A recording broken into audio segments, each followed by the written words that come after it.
since 2003. This is The Sports Source with your host, John Pennington. The Sports Source is presented by Junk Be Gone, Pipe Wrench, and the Garza Law Firm. The Sports Source starts now.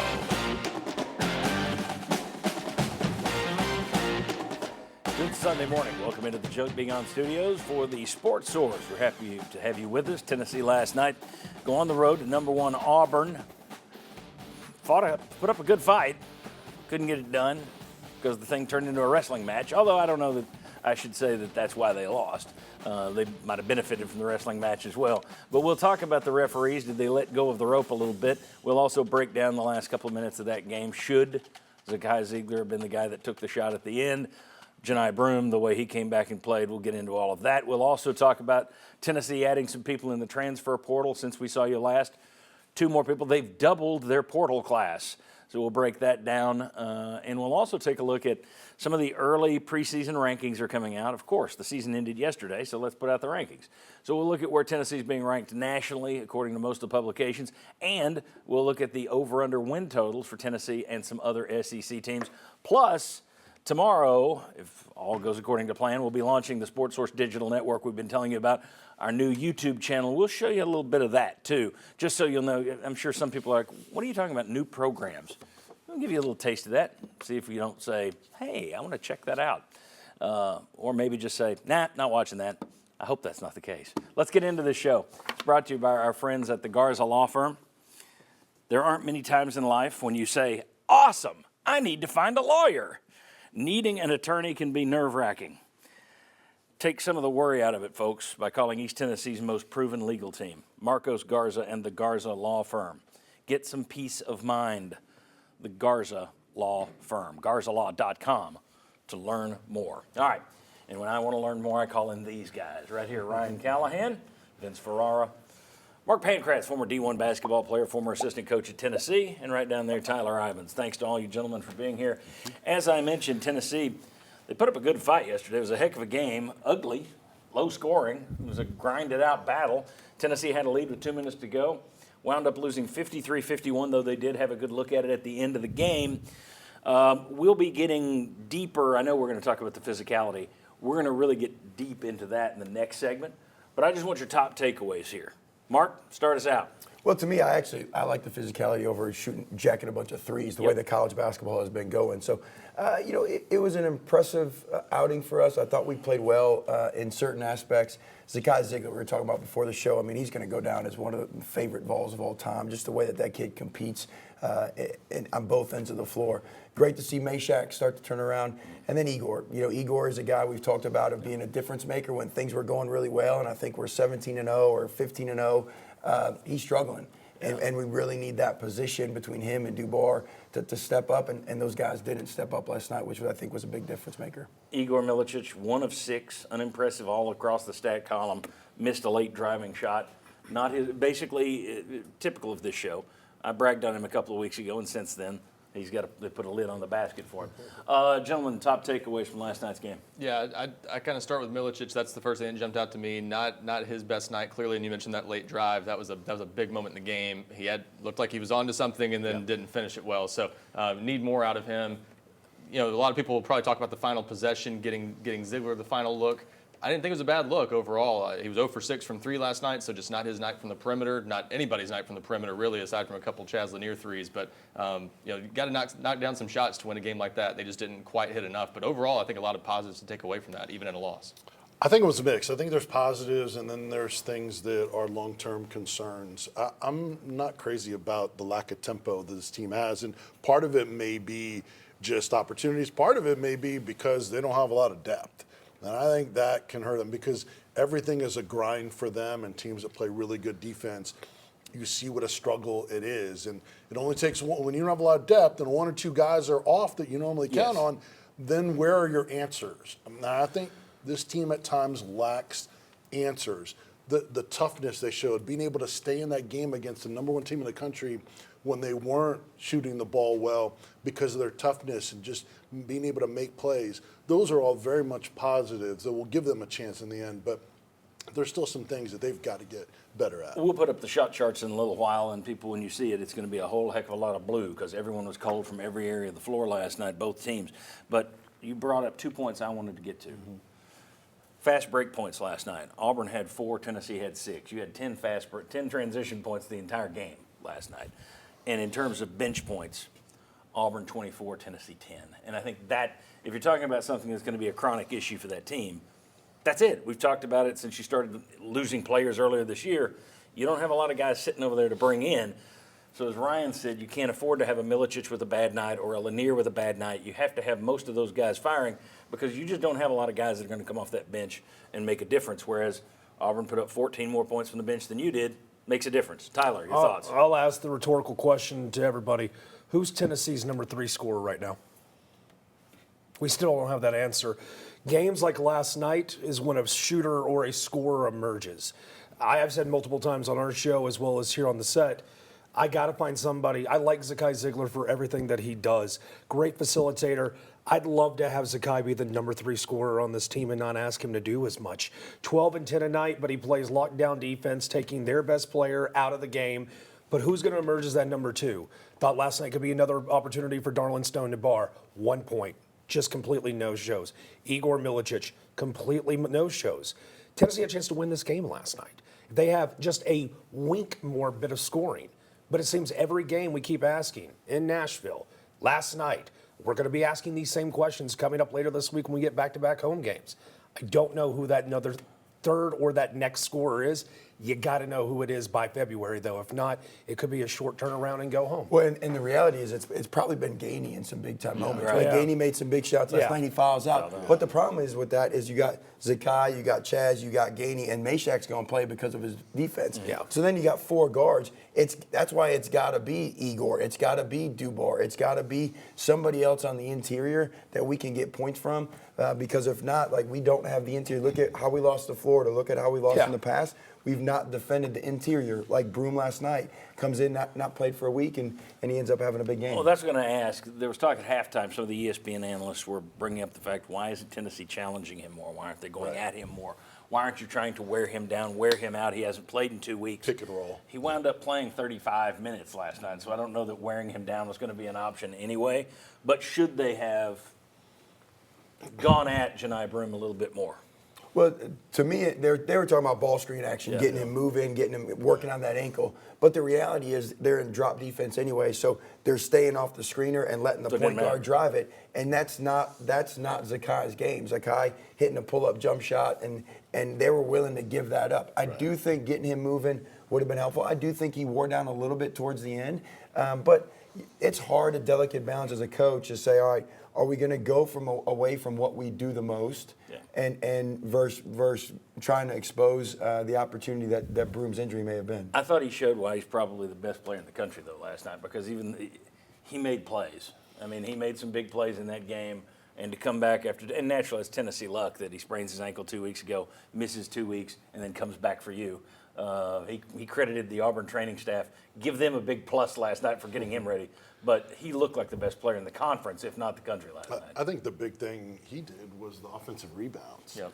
You know, the second chance point. 16 points, 13 rebounds, 4 blocks. Pretty good night for your first game action in 2 weeks. And think about that one at the end where he kicked it back out, gets it along the baseline, kicked it out for a 3. I mean, that was massive. That was the lead that they wouldn't relinquish. And, you know, they had 15 offensive rebounds in the game. That's where Milicic, 2 boards for your leading rebounder. I mean, that is tough.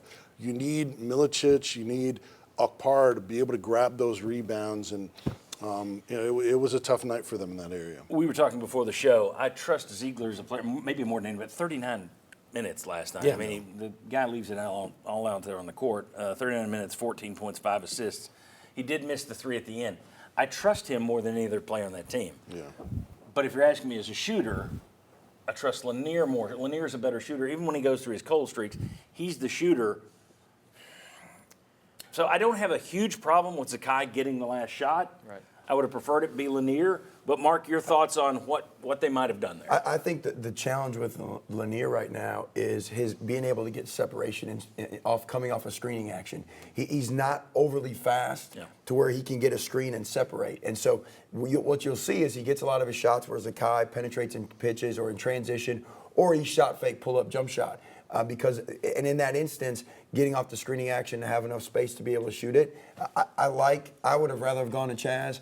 Zakai hadn't been shooting it well, tough shot in the corner. But to your point, I mean, with Gainey out, really that's probably your second best option.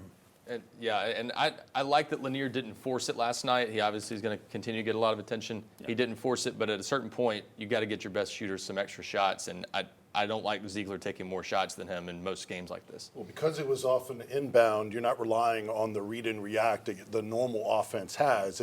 In Tennessee, typically it's very good off of set plays. So maybe the first read, Lanier, he wasn't sprung open, and Zakai was. I was okay with it, but I'm with you. I think ideally that would have been best, but you wouldn't want it to be a bad Lanier 3. I would have taken that over that. Yeah, I mean, they got the look. Yeah. Right. So anything you want to 0 from 3 last night. I would have rather had Chaz take that shot than Zakai Ziegler. I feel like I'm beating up on Z, who's the heartbeat of this team. It's just this guy can be so much better if, again, Tennessee finds a second scorer. That's going to be the homework for the remainder of the season. And you thought last night against the number 1 team in the land, they had a chance to pull that off. All right, when we come back, we kind of danced around the officials there for a reason. I'm going to spend a whole segment on that. We don't like talking officiating here, but this wasn't, they stole it. This was more, this whole game was played different than most of the SEC games this year. We'll get into it. There was talk this week that the SEC's calling too many fouls. Not last night. A lot of swallowing the whistle. We'll talk about it when we come back on the Sports Source.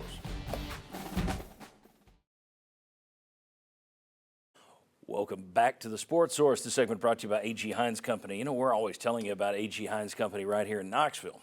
But if you're watching us in Upper East Tennessee, you too can start your next do-it-yourself project with a trip to A.G. Hines Company by visiting their Bluntville location. 2 locations, Knoxville and Bluntville. Knoxville's right downtown. More than 100 years of service. Can't beat that. aghines.com. If you are doing a do-it-yourself project, this is where you begin it. A.G. Hines Company. All right. There was complaining this week. I thought it was interesting. It ran in the Knoxville News Sentinel, so I'm assuming it was a Gannett written column that went in all the southeastern Gannett papers just a couple of days ago, talking about how unwatchable SEC basketball has become because the games are lasting. This one was 2 hours and 38 minutes. This one was 2 hours and 40 minutes. And it's because this one had 75 fouls called, and this one had 7 replays, and this one had 80 fouls called. And then 2 nights later, after that column comes out, the SEC has a 1 versus 6 matchup on ESPN in prime time, and, buddy, they let them play. I just wonder if the league office said, boys, let's let them do their thing on national TV, because that was an awfully big shift because they let it go last night. I'm for bringing physicality back in the game. The players are now as big as linebackers, and yet you treat them like they're dainty. I'm all for letting some physicality back into the game. Last night, though, that might have been extreme because, as Jay Billis said, it was just grabbing guys on both ends of the floor all night long. Mark, your thoughts on that type of game? It would have been a game I would have liked. I'm not the most athletic, so physicality was my thing. But, for me, it's always, as long as they keep it consistent on both sides, that's fine. Like, was it too physical? Yeah, I think it got there at points. But to their credit, sometimes what refs do is like, man, I missed that one. Now I'm trying to make it up over here. And that's when you lose control of the game. I just think from the start, they let you play. For us, Tennessee basketball, I think that's great from a guard perspective. It's terrible on the interior because we want to be physical on the guards, Garden, Zakai, Meshack. Yeah. But if it gets inside and they let guys bang and push and shove on the rebounding, Felix and Igor, and that's just not their MO. Although I will say, when you look at a Rick Barnes, I think we talked about it last week or the week before, they always get a lot of fouls called on them because they play tough defense. Mm-hmm. So in a night where the refs are swallowing their whistles, that might have benefited you more than it would have benefited some other team. Bingo. So, go ahead, Tyler. No, that game last night benefited Tennessee. Had Tennessee gotten out of there with a win last night, I don't know if so many people, or I'm sure we'd still be talking about it, but a lot of people would be sitting at home going, well, maybe we should just play physical basketball. Seeing them, 86 points a night Auburn's averaging, and you are able to grab them by their throat and go, you're playing our style of basketball tonight, and the officials let you play, roughhouse, a Dalton, double deuce, roadhouse. Get physical and let this thing play over and over again. Tennessee gets another game like that, Tennessee's going to beat the opponents that they play because you're holding them, what was it, 30 points below usually your game average? That's massive for them. This was a big opportunity missed because of the physicality. So is Rick Barnes over there saying, be nice until it's time not to be nice? Swiping from the till. Yeah, exactly. Vince, Mark said as long as it's called evenly. The fouls, 18 on Tennessee, 16 on Auburn. I think Auburn at home got 3 more foul shots than you got. In terms of going on the road in college basketball, that's about as even as you can get. I didn't have a problem with it feeling like it was pro-Auburn or pro-Tennessee, but it was about as physical as I've ever seen. Your thoughts on that style last night? Did they let go of the rope and let too much go? Well, I just thought it was inconsistent. I thought, at times they did let too much go. Now, to your theory inconsistent per one team versus another team? No, inconsistent moment to moment. I Okay. didn't think it was one-sided. Coaches a lot of times in postgame, they'll be like, well, they made more free throws than we shot, and that's what they'll refer to. There isn't that number discrepancy that was in Auburn's favor. I think the tough thing is when you talk about the perimeter versus inside. They're still ticky-tack today in college basketball on the perimeter with three-point shooters. Yeah. Any little glance, or if you're within smelling their cologne distance, you're going to get a foul call on a three-point shooter. And Rick Barnes knows that they've fouled a lot of three-point shooters, but then inside they let a lot of stuff go. So that's the biggest problem I have, is just the overall inconsistency of it. Anything else? Did you love? If you're a head coach, Barnes didn't squawk too much last night about it. He brought up he definitely traveled. I thought he had 2 hands on his shoulders. He didn't make a huge deal out of it last night, didn't lose his mind. Coaches are always going to bring that kind of stuff up. Yep. Do you think he handled it the right way? I do, and I think to Tyler's point, Barnes knows. Barnes has to know, this is the style that we're best at. Benefits if we us. can have guys raking their arms while they're driving it, and we can be hitting them with their body, that's our style, our better style of win. We talked about earlier, we don't score much in transition. So we got to be able to make the game ugly and physical, and they let us do that last night. What was it, 2 years ago against Duke? The big conversation was we got to get it muddy. Is Yes. that the word that was used? Yeah. Same thing. So, yeah. They let it get, so I wouldn't cry too much if I'm a Tennessee fan today that the refs stole it. They let it get muddy, but you're the team that usually benefits from muddy basketball. I've been trying to rack my brain since last night, and even sitting here on the set, the last time I saw a game that physical. And I keep going back to Big East basketball. I keep going back to Georgetown's and Marquette's and Syracuse's. Tennessee gets more of those games. Again, we're going to see a lot of muscles flexed, and Tennessee, again, has better chances to win games, dropping their opponents to their level, not getting to their level. All right, very good. When we come back, Kentucky's coming to town with their new head coach, Mark Pope. We'll talk about that. We'll get a scouting report on them. And remember when Florida beat your brains in a couple weeks ago? They're coming to town next. 2 top 10 teams coming to Knoxville. How's it going to play out? Come on back.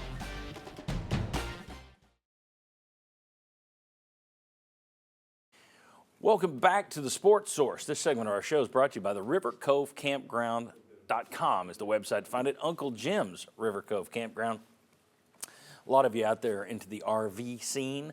I've got a buddy of mine who and his wife, they're about to get rid of their house and just go Cousin Eddie. And let me tell you, it is not a tenement on wheels, as Clark Griswold said. It is a luxury machine. It looks like something a Kenny Chesney would be touring the country in. And one of the things they do is they love to go spot to spot across the country, and they are already booked in to River Cove Campground. So they're going to be heading there. Why? Because it's tremendous. It's right on the west bank of the Little Pigeon River. You got 10 minutes from everything, all the attractions in Sevierville, beauty of the Smokies. You got it all right there. Uncle Jim's River Cove Campground. You don't have to be in an RV either. Just give them a call. Check it out. If you like that cold weather camping, you can do that as well. Check out the website, rivercovecampground.com. All right, Mark Pancratz, number 9 Kentucky, fresh off their own upset loss at Vandy. Vanderbilt Memorial Magic seems to be back, so Kentucky loses at Vandy. They're coming to town on Tuesday night. It's Mark Pope's first meeting with Tennessee as head coach. Then later in the week, Saturday, you got Florida coming in here. Yep. Talk to me about Kentucky. What do fans need to know about them first? Well, Kentucky loves to play downhill. Their guards want to get into you, get to the paint. Mark Pope talked about it last night, that they were surprised the fact that Vanderbilt's guard play really got underneath them and caused them problems, because they talk all year about that's the way that they want to play. They want the physicality. Yep. They want guys getting up in them, and so that way they can drive by and then play. And that's what Tennessee's going to do, right? And their guards are going to get up into them. They got some interior presence that could give us some problems. Some guys that rebounding, averaging 9 points a game. They out-rebound their opponents by 4 or 5 rebounds. But they score a lot of points. And again, and Tyler talked about it earlier, can we dictate tempo? Yeah. If we can dictate tempo, this is actually one where, yes, I mean, Vince was talking about we want to play fast and get in transition. But really, we got to dictate the tempo, because if we allow Kentucky to get out in the open and use their athleticism, their scoring ability, it's going to be hard for us to keep up with their ability. You get a better chance if the score's in the 60s than you do if it's in the 90s. Yeah. Okay. Florida.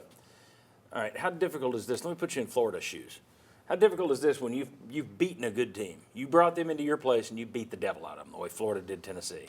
Then a couple weeks later, knowing that team's out for revenge, you got to go to their place. How tough is that to pull the double in that situation? Yeah, I think the way that the SEC schedule is right now, where every night is a dogfight, every night's a big opponent, really guys don't have much time to think about that previous game. Now, once you're getting into it and you're starting to watch the tape from it, you're going to start to see it. I would bet Florida doesn't watch much of the tape that they played against Tennessee, so that way you don't get that false confidence like you're going to be able to do it again.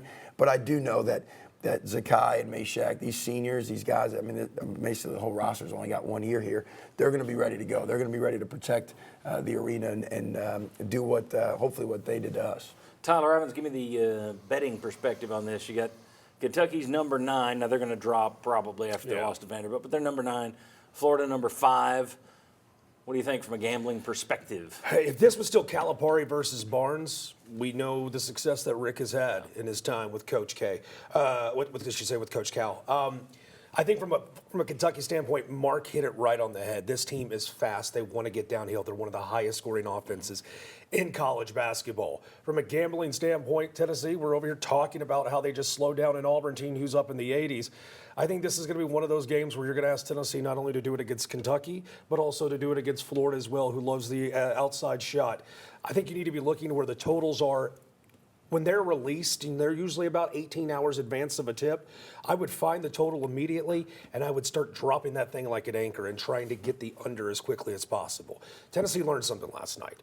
Get them down to your level. Every opponent they play, bring them down to your level, because I don't believe we're going to find the answer to the opening segment of that third or second score consistently. So Tennessee can look around at what they did last night, the good, and say, all right, so this is how we're going to have to settle teams like Florida, Kentucky, and some of those A&M's physicalities we're going to see down the road. Unders in both of these games, especially in a hostile environment. I also believe Tennessee, when they see Florida come to town, kind of with a Todd Golden coach who likes to wear his emotions on his shoulder, I think that thing could get hot like a hornet's nest fast, and I think the fans are going to play a huge role in it. Let me ask you one question, Mark, that I didn't get into in the earlier segments. So just about a minute here, and that is, you've talked many times about you came up in Chicago, and people up there know how to watch basketball in terms of it's a loss. You know, we got 35 of these things. Down here in the SEC, we treat it like football. It's like you're never supposed to lose. Looking at last night, I walked out of that kind of impressed with the effort Tennessee game. I didn't expect them to play Auburn that tight last night. Once I saw that Broome was back, now you had a different view of that. But I thought Tennessee would go down there and lose, and probably lose pretty bad at number 1 Auburn. I walk out of that thinking, you might have learned something in terms of what your physicality needs to be. I don't see that as a horrible negative. Obviously, you want to win the game. You don't have to hit me with the Herm Edwards thing.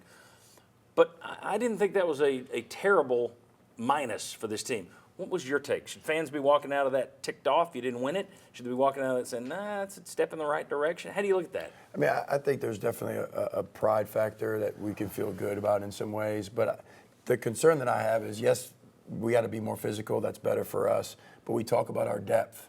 You know, and can a physical slate where you're playing, I mean, look, it's number 1, number 9, number 6. I mean, like top 10 teams. can you withstand that the entire year and be able to? It's a tournament sport. Yeah. And can our bodies and mind be ready for the March Madness if we have to play so physical each and every night? Agree with that one, but I can't sit there and I'm not going to beat somebody up because of the lack of depth. I guess you could say, well, Barnes didn't build the roster right. He should have known this guy was going to get hurt and transfer.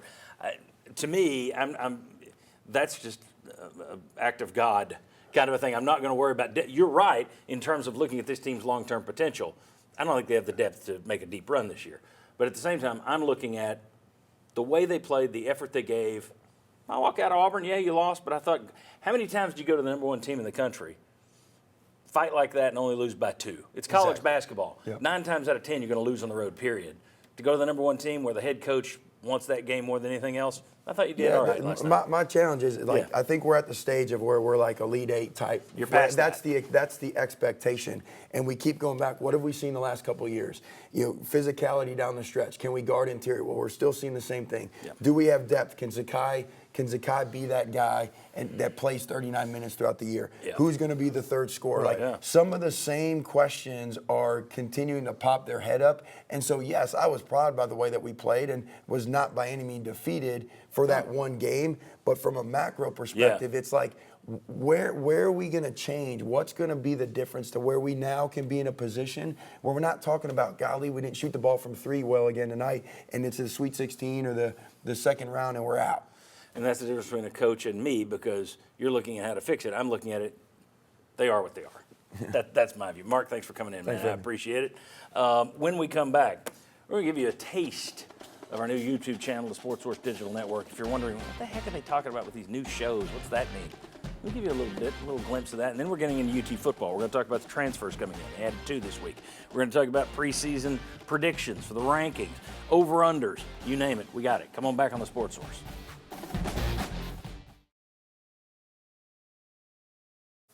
Welcome back into the Sports Source. This segment brought to you by Southeast Termite and Pest Control. I had a gross story this week, and I'm going to share it. I walked into a convenience store this week, went in to grab a bottle of water, and as I was getting right to the water, I had my hand out, I looked down, and a huge roach ran right by my foot. And this thing was big. I'm pretty sure it just stopped, smiled at me, waved, hey, how you doing? And went about his business. And I was thinking, you need to call Southeast Termite and Pest Control. We always talk about, I use Southeast. They come and they take care of my home. But they take care of businesses as well. And especially if you've got a business that's got customers that come inside, might want to take care of that. I know that's tough, but Southeast Termite and Pest Control, they'll take care of you. I promise you that. Visit them at southeasttermite.com. All right, we're going to get into Vol football next. We're going to talk about the transfers. We're going to talk about wins and losses, et cetera, et cetera. But we've been talking for a while, and you see it on the screen, or we've had it on the screen the whole show, not right now, but we've had it on the screen. Subscribe to our new Sports Source Digital Network. We've been talking about it on here for a while, talking about it with Tyler on radio. You guys are kind enough to pitch it because you guys are going to be involved with it. By the way, I forgot to introduce you because you're not talking in this segment. That's all right. Bob Hodge. Bob Hodge is here, ladies and gentlemen. You'll be involved in the Sports Source Digital Network doing an outdoor show. So what is this channel? All right, I'm going to give you an idea. We're launching tomorrow, barring any glitches. It's the first time, so some could be late. But the idea is tomorrow we're going to have 4 different shows up there ready for you. We're going to have different types of programs. So many of these guys on the Sports Source are going to be involved in it. We just want to give you a clip. So this is just kind of a taste of what our different shows will be. And you may sit there and say, well, I want to hear the rest of this. That's the hook. You got to go to the Sports Source Digital Network and subscribe on YouTube. But let's take a look at this. But when this isn't working, he's going to be at more of a loss than, say, Art Briles, who created the thing. Is that a fair assessment of what those coaches told you 4 years ago? Yeah, I think so. I mean, this is Art Briles' offense. He was running it back at Stephenville High in the middle of nowhere, Texas, winning state championships every single year. With Brandon Stewart. Yeah, all those guys a million years ago. That was 20-something years ago before he even went to Houston or Baylor, even walked into college. So, like, it's his offense. You can if you look at all the teams, there's like a dozen running it in college football. Tennessee runs like the purest version of it. Why is that? I mean, I don't know. You can ask multiple people. They might get different answers. Yeah. All I know is they have the fewest tweaks off of it. Yeah. Now, when Alex Golesh was here, he was a hugely responsible for how they use the tight ends. Interesting stuff in the red zone. Since he has left, Seems like they've had some red zone issues. I wonder how much of that, because once you do get in the red zone, well, the deep ball threat's not there. That's right. You got to get creative. You got to figure out what you're doing with the tight ends. Art Briles is really good at that. Alex Golesh brought some of that, some ingenuity. I don't think we've seen as much of that. And they've got good players. Kitzelman, Stays, those were good tight ends. All right, at number 5, Chicago Bears starting right tackle Darnell Wright, number 10 overall pick from a couple of years ago. Well, drastically improved from what we saw. He struggled his rookie year at the NFL, but what do you think about Darnell Wright this season? Pro Football Focus 16th overall rated tackle in the National Football League, 7th in run blocking, but especially weeks 11 through 17, Darnell Wright really came along. Yeah. It was not a great first 10 weeks of the season for him as far as pass pro was concerned, but the last week 11 to week 17, last 7-8 weeks of the season, 1 sack, 3 hurries. That's all he allowed. That would be the victory over Clemson in the Orange Bowl. Just the way you capped the season. Now, granted, that was the year where you were number 1 in the college football playoff ranking. That's where you were when you're so close to getting your quarterback to New York as a Heisman finalist. But unfortunately, there's the trip to Columbia, South Carolina. Things went sideways. And the Gamecocks, Including his knee. Yeah. And then the Gamecocks rained not only on Tennessee's parade, but also Clemson's parade. Yep. So for those two teams to be the ones that square off, I just think for Tennessee to go back to a major bowl, like the Orange Bowl, and to perform the way they did and win, I thought it was so convincing the way they took care of business and met the opportunity. I had it number 5 on my list, but it's definitely on there because of all the reasons you just said. The fact that was the biggest bowl. Now, you had played the Cotton Bowl in 2004, but that was kind of when the Cotton Bowl had dipped a little. It was not back part of the New Year's Six and all that stuff. So this was your first major bowl game since the back-to-back Fiesta Bowls in 98, 99, the Orange Bowl in 97.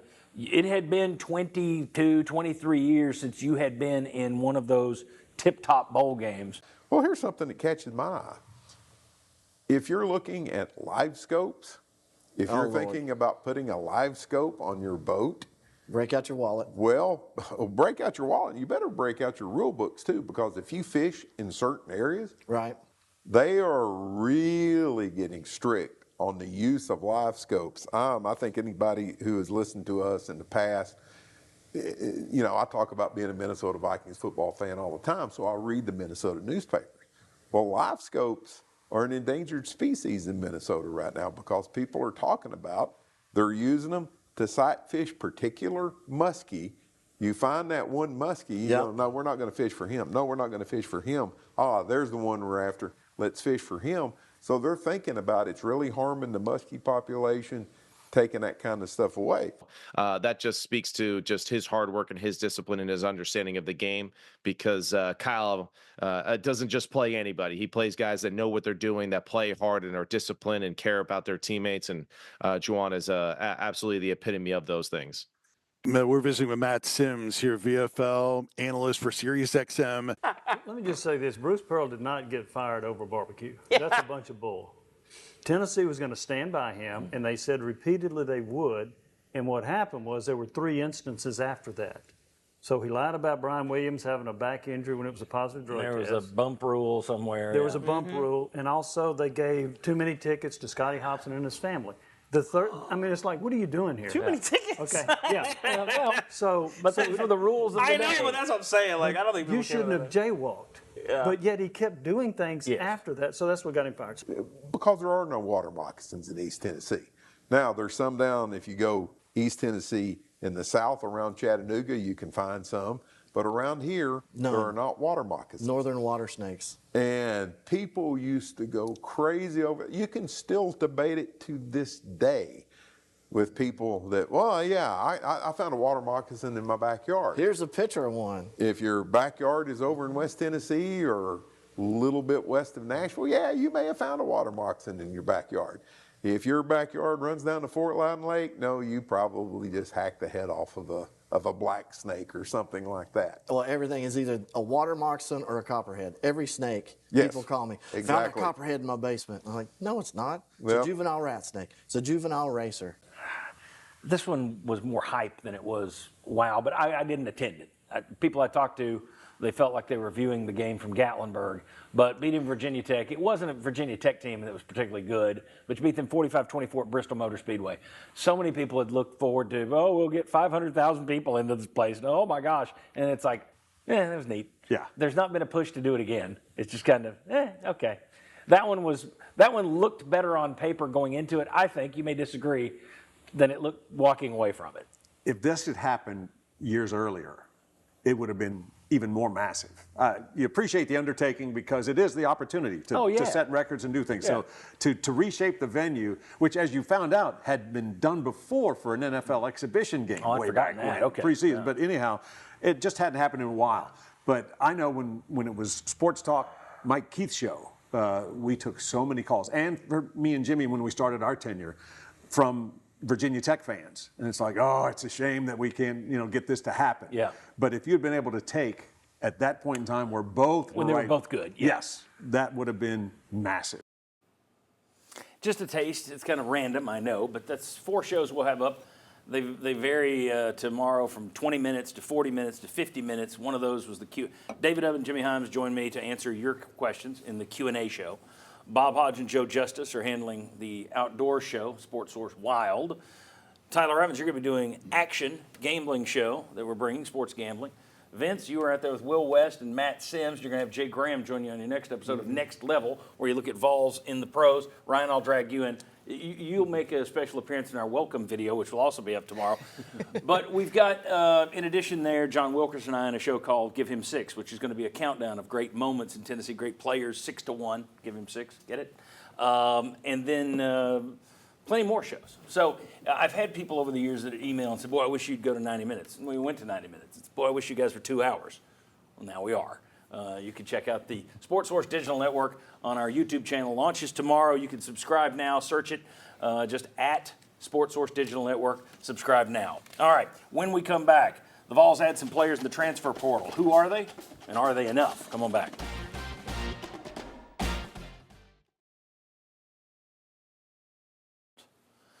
Welcome back into the Sports Source. This segment brought to you by Madisonville Marine. They are coming to you in a couple of weeks. They'll be at the Dogwood Arts House and Garden Show at the Knoxville Convention Center between February 7th and February 9th. They will have 5 boats on hand, so they're coming to Knoxville. Or you can see the 500 boats they have on hand at Highway 411 North in Madisonville down at their showroom. I'm exaggerating slightly with 500. I don't know, maybe I'm not. They got an unbelievable selection down there in terms of makes and models. If you're trying to debate whether your family needs, pontoon boat, deck boat, you want a fishing boat, this is the place to go because you can compare them all under one roof. And these folks will help you find the right boat for your entire family. madmarine.com. Okay, the Vols added 2 more players in the portal last week. Star Thomas, a running back from Duke, signed last Sunday. Late this week, the Vols landed Notre Dame offensive lineman Sam Pendleton. They join offensive lineman Wendell Moy. Is it Moy? Moy. Even though it's spelled Mo. And wide receiver Amari Jefferson, who transferred in from Alabama. Tell me about these players, and I will simply start by being Mr. Negative and saying Amari Jefferson didn't play for Alabama last year. Sam Pendleton started the year for Notre Dame and then lost the starting job. How good are Pendleton and Thomas? I will say Pendleton's situation is a little unique because Notre Dame is really good at developing offensive linemen. Put as many NFL offensive linemen out as any program in the country probably. And he beat out a couple of veterans, including a senior, for a starting job in preseason camp. And then they had a guy get injured that sort of made things a little murky, and they had to shuffle guys around. Well, when the injured guy came back, they decided to go with an all-veteran lineup and shake things up a little bit. So not a situation where he just outright got benched because of bad play, just sort of one of those weird deals where he's the 6th guy on a good offensive line and a really good one that had a top 20 rushing offense. So I think Sam Pendleton's a good player. He's got 3 years of eligibility left, too, so a really nice long-term addition potentially.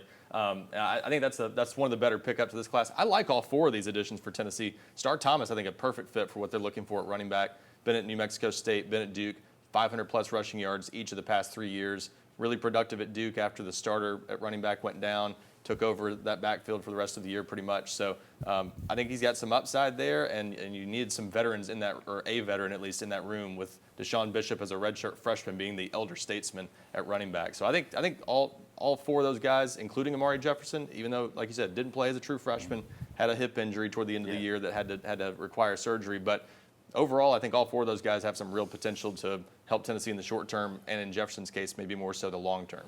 When I hear he's 6th offensive lineman on a really good offensive line, I think Lance Hurd. That's what we heard about him at LSU. Mm-hmm. And maybe he grows into something, but this year that wasn't a dynamic player. Bob, your thoughts on Tennessee's work in the portal? We know they're up against it in terms of slots, so it's not like they could bring in 25 guys. At the same time, are they bringing in anybody that wows people at home?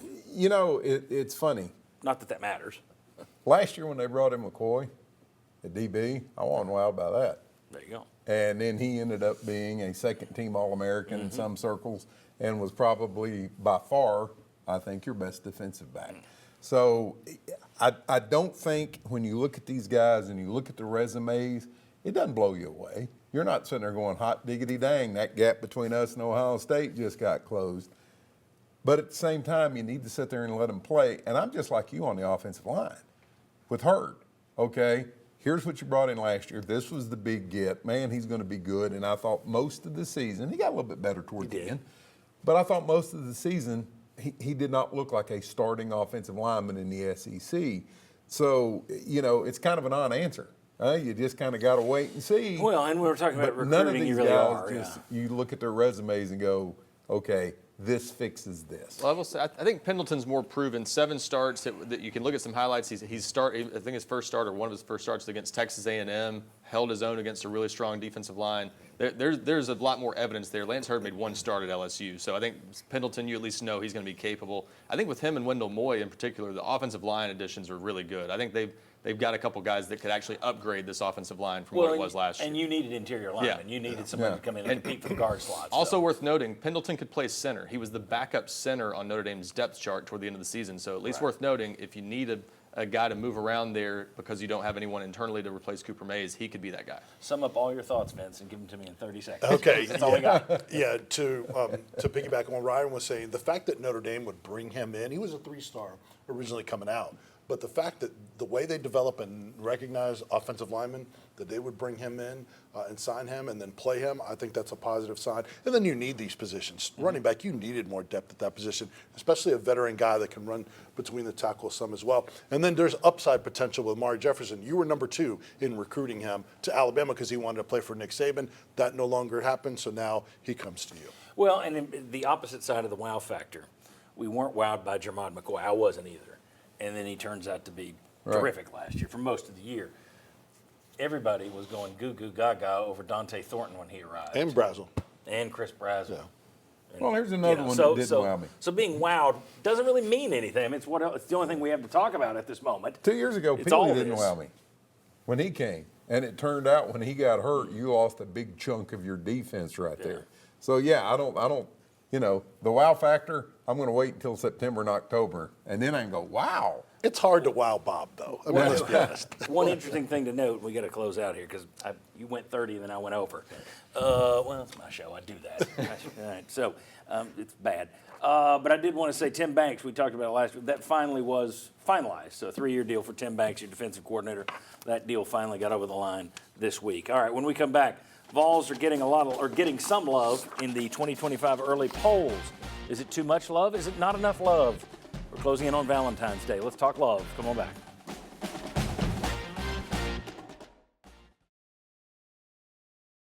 Welcome back into the Sports Source. This segment brought to you by Express Frame. You saw all those great new sets that we have for the YouTube channel earlier in the show.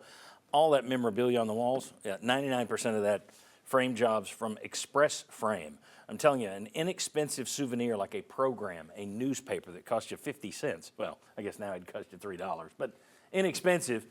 You take it to Express Frame, they put that thing in a frame, they turn it into a work of art, and suddenly you've got something you can sell on eBay for a lot of cash. Express Frame, folks.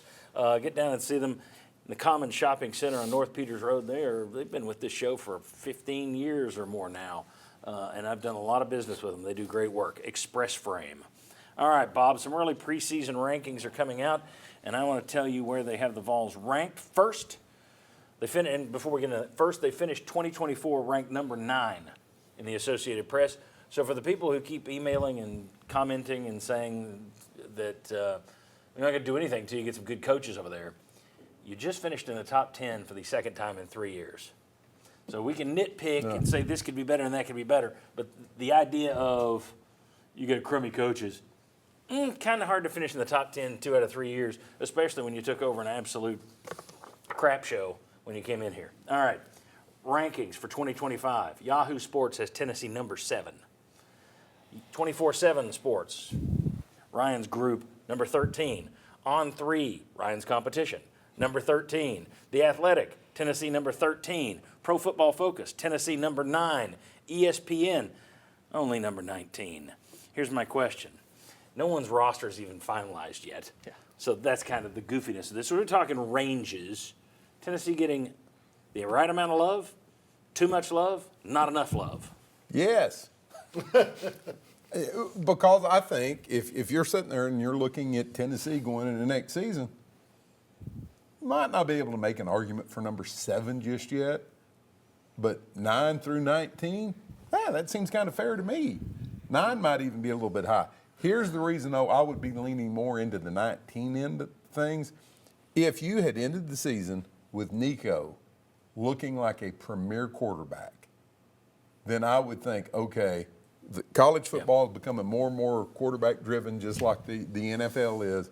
If Nico had looked like that guy, I'd say, yeah, you've got a chance to be up there. Until I see that, I think you're more likely to be towards the back. And like you said, we don't know what they're going to have at receiver. Their offensive line's a work in progress. Yeah. You know, I feel better about this team defensively. So yeah, I think 7, 9, a little bit high. That 15 to 19 range, I feel good about that because, hey, if you're better than that, you'll get there. You're in the SEC. Well, we know all these way too early rankings are very scientific, right? And we've all studied Boise State's roster to see exactly what they have coming back. And they always turn out to be right. I mean, that's basically what you're looking at. You're looking at who's coming back and how good were they last year. So Tennessee's got enough coming back that, yeah, you can justify them being in that range and being right on the fringe. I don't think you can justify top 10. I think 7's a bit much. That's a little high. I think 9's a bit much. 9 might even be on the high end. I would say the 13s, those sound about right to me. I think somewhere on the cusp of being a college football playoff team, that's about where I would have them because you've got enough coming back. You can make that case. They've made some nice additions on the offensive line. I think that they've got some things working for them that you can point to and say, that's a team that's going to be right in that discussion next year. But they've got enough things going against them and a tough schedule. You go 2 Florida and 2 Alabama. That's always been tough for Tennessee when that happens in the same year. So until they can show they can win on the road against good teams and win at Florida, I would probably have them outside the top 12, but that's just me sort of knowing their history. And even though you don't know who Syracuse quarterback is, that is a pass-happy team, and we'll see how Jermard McCoy, your number 1 corner that we talked about earlier, we'll see how healthy he is coming back from an ACL tear. That's a concern to me. Vince, what do you got? And their head coach, Fran Brown, was at Georgia. So he's faced Tennessee and Josh Heupel's offense, and they've had great success against Tennessee. Mm-hmm. So I don't think he's got Georgia's roster, but yeah. No, that's true. That's true. But I would guess somewhere around that 13 range, somewhere in the middle. I think actually, as much as Tennessee fans want to say everybody hates them, I actually think a lot of love. I actually think that Tennessee is getting the benefit of the doubt because they made the college football playoff, because Josh Heupel has been able to have some really good offenses, that the next guys up, whether it's wide receivers or offensive line, that they would figure it out. So I think it's a compliment for a lot of people around the country to put them even in the top 10. Realistically, with the holes, though, it's probably in the middle. Yeah, I'm lower than you guys. I'm more at 19, looks right to me. I said 8-4. After the season, when we did our little what's your prediction for next year, I said 8-4. If you have him on the high end, I think a lot of it's the returning quarterback that's the former 5-star. Everyone's assuming Nico might make a big jump. He's still high in the Heisman odds for next year. It would help if he has somebody to catch the football. Yeah. So he can make all the jumps he wants, but until somebody catches the ball and can break a tackle, I don't know what good it's going to be for him. We'll see, though. We're all over the place. I think 7, some people say 7. We all say 7's too high, but anywhere from 9 to 13 for you guys, and I'm at 19. I will go 12 on back. Yeah. Okay. It's only 13. When we come back, what are the over/under win totals for the Vols and other top SEC teams? We will tell you that. Come on back. Next.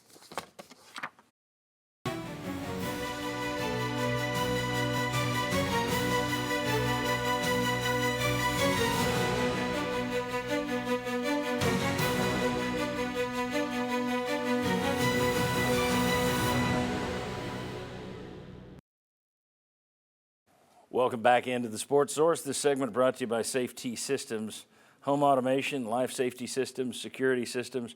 Check out safetysystems.com to learn more about what VFL J.J. Surlis and his team can do for your business. If you run a business, let me tell you, these folks can help you run it more securely, more safely, and more smarter, more smartly. How about that? Safety Systems. They would be smartly enough to not say something like that. Safetysystems.com. All right.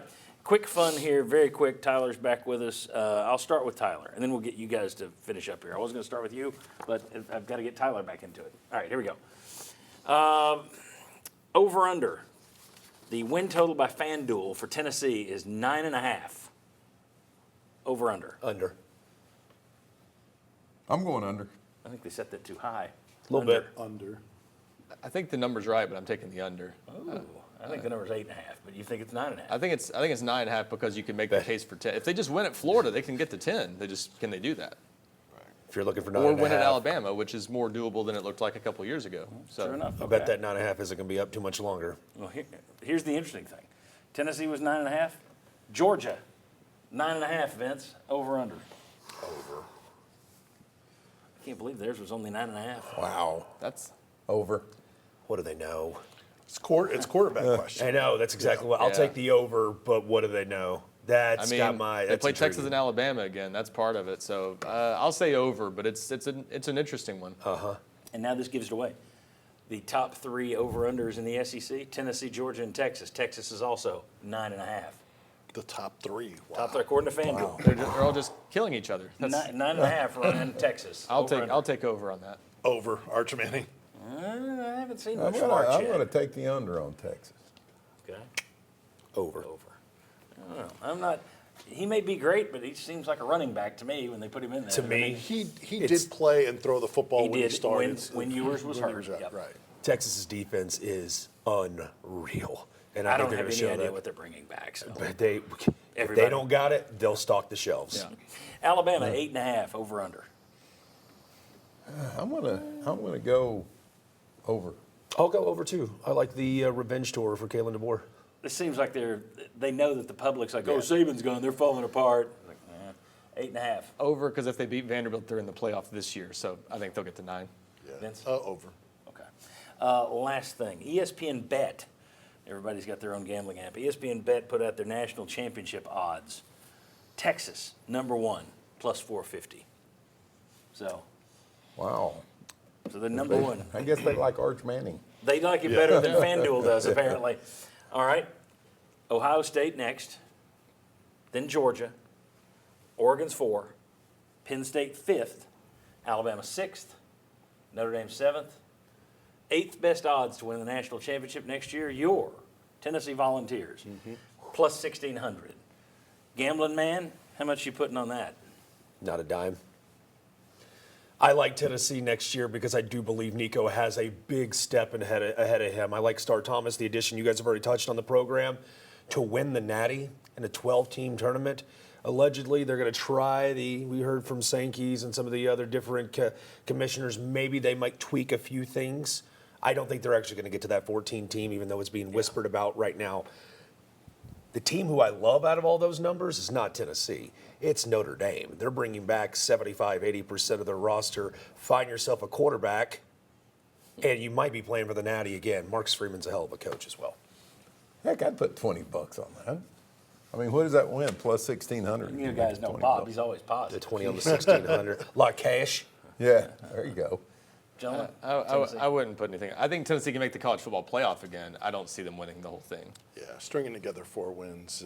Tough with the questions we have about them now. Again, you got. We're talking about the football program, not the baseball program. You know, those teams that are doing that are finishing top 5 in recruiting every year for 4 or 5 years in a row. The one I would put some on is Ohio State. I would take them with the top odds over Texas. But I mean, it's worth $20. I'll spend $20 on something stupid before I get home from here. When we come back, by the way, I've got a watch. I wanted to say. When we come back, a new 12-team playoff, 2 huge brands in the title game. Ratings for that title game had to be massive. Nope, they dropped. In fact, they were pretty low compared to previous title games. Why? Come on back.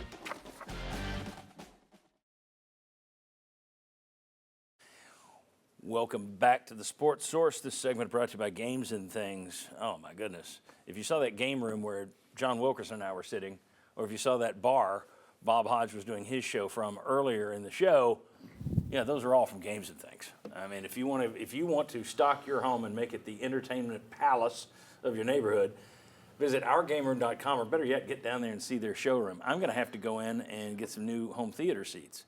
I've worn mine down to stubs at this point, so I've got to get to Games and Things. They are fantastic. They got everything you could need to make your home the envy of the neighborhood. Life should be fun. Make it so by getting to Games and Things. Okay, we had a new 12-team playoff this year. We had a championship game featuring two of the biggest brands in sport. I mean, in all sports. Ohio State football, Notre Dame football, those are some huge brands. An average of 22 million people watched the game. That is a good number. But it was 12% lower than last year's title game between Michigan and Washington.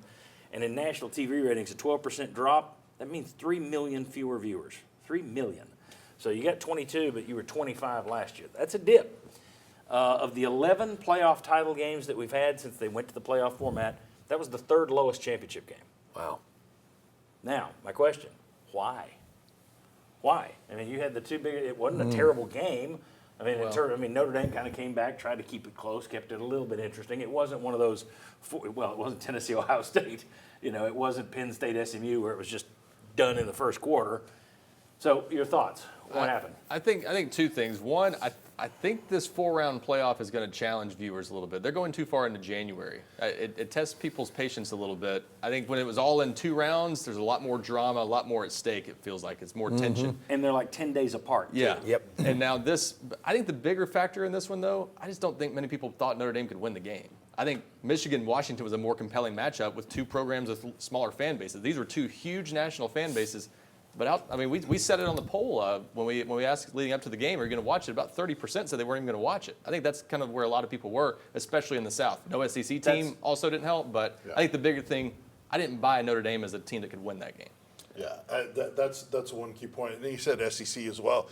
When you look at the TV ratings in college football, frankly in anything, the markets in the Southeastern Conference are always at the top of television ratings for sports. Atlanta, Birmingham, Knoxville, especially for college football. Yes. 3 of the biggest, yeah. And so when you don't have an SEC team in there, and I know some fan bases say, well, I don't root for SEC, another rival in that. No, you're going to watch.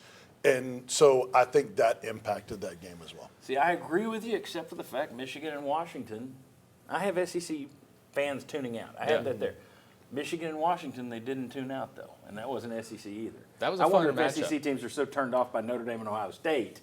But you had, for this one, you had both. Not thinking Notre Dame had a chance and no SEC.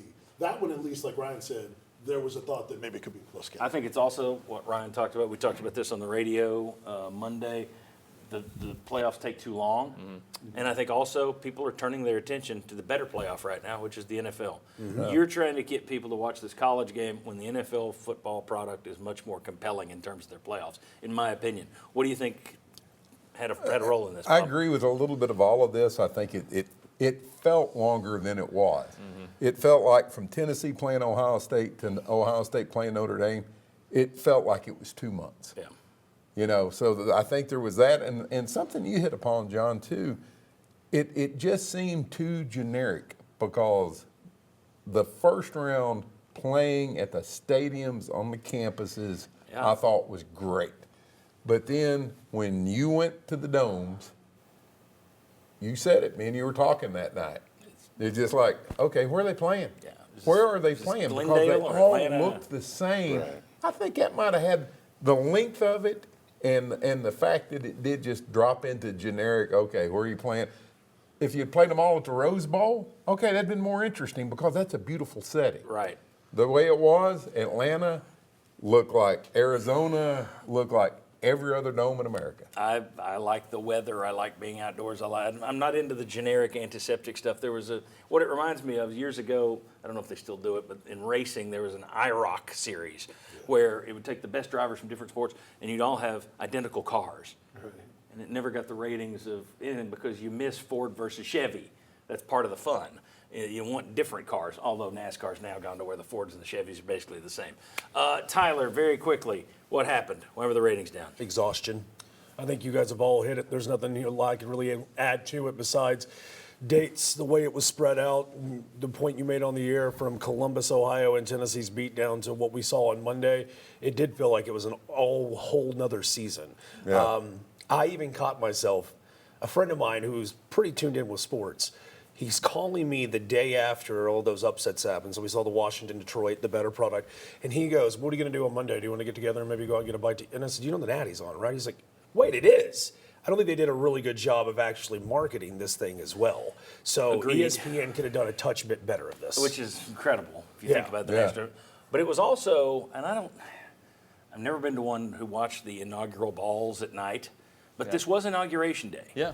Do you think that might have eaten into it, that some people were so excited about who won that I'm watching all this all night and I'm not watching a football game? It could have been that. I wouldn't doubt that plays a role to some degree. I also think this year, and we'll see if this is a long-term thing, playoff ratings were kind of down in a lot of games, weren't they? I don't think the playoff ratings across the board were great. You had some games that were good, but it's one of those things where 11 of the 12 highest-rated college football games this year were playoff games.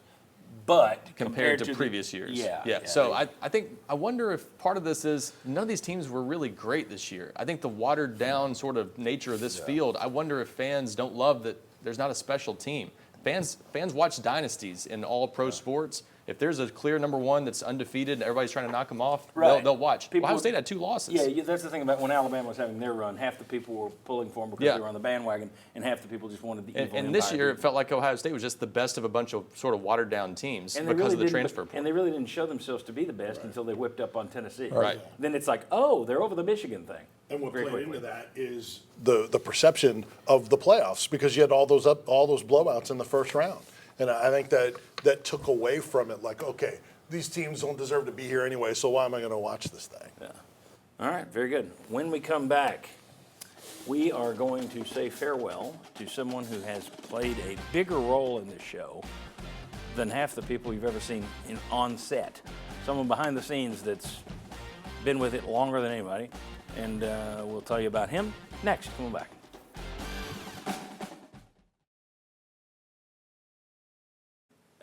Welcome back to the Sports Source.